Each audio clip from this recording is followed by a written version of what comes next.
Hello, this is Dave Lungren, and this is my week 3 video assignment.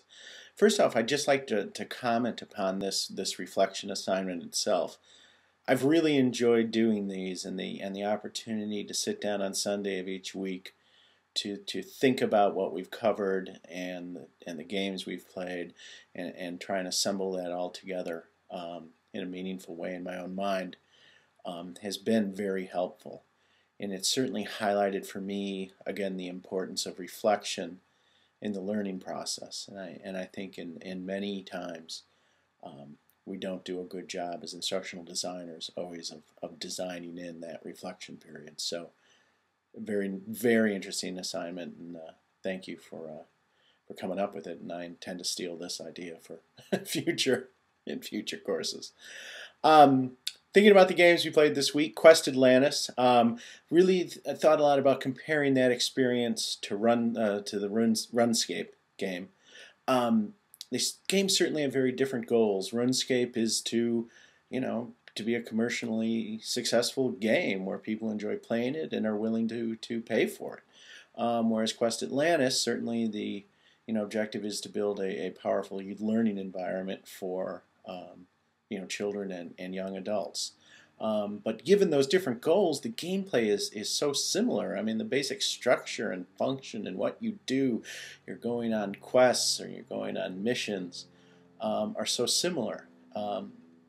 It highlights that there's gaming and learning can be is two sides of the same coin sometimes, and how much learning actually goes on in video games.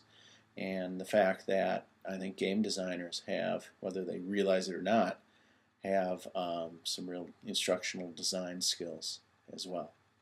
The Spore character creator, I really compared and thought about a lot of the assignment in the first week where we created the character for D&D.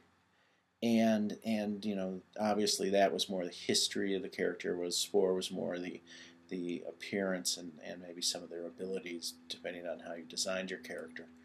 But it really makes me think about when creating a role-playing or simulation situation. In the past I've always given the learners the persona or the role to play, just given it to them. But I think moving forward, I want to explore ways where I force the learner to create their own character. I think there's a lot of learning opportunities in that. For example, think of the virtual leader software detailed in the Aldrich book. It would be very powerful learning for each user of that to have to start by creating their own their own leader, their own manager to play, because they'd have to think through what are the right characteristics and personality and knowledge and experience in order to be a good leader. And I think there's a opportunity for a lot of good learning in that. Finally, in terms of educational game that I would like to create, I've been doing a lot of thinking about the massively multiplayer online learning environments. I think partially because I spend all my time building online learning. I'm just fascinated by the opportunity for the learner sitting at home alone to interact with people all over the country and all over the world in these massively multiplayer learning environments. And I'm thinking of a game that's like a massively multiplayer version of like a Sid Meier's Civilization. Except what it would really require learners to do, obviously, to get anything done, is interact with others. Build consensus, be a leader. A lot of the things that the virtual leader was trying to do, but in a massively multiplayer way.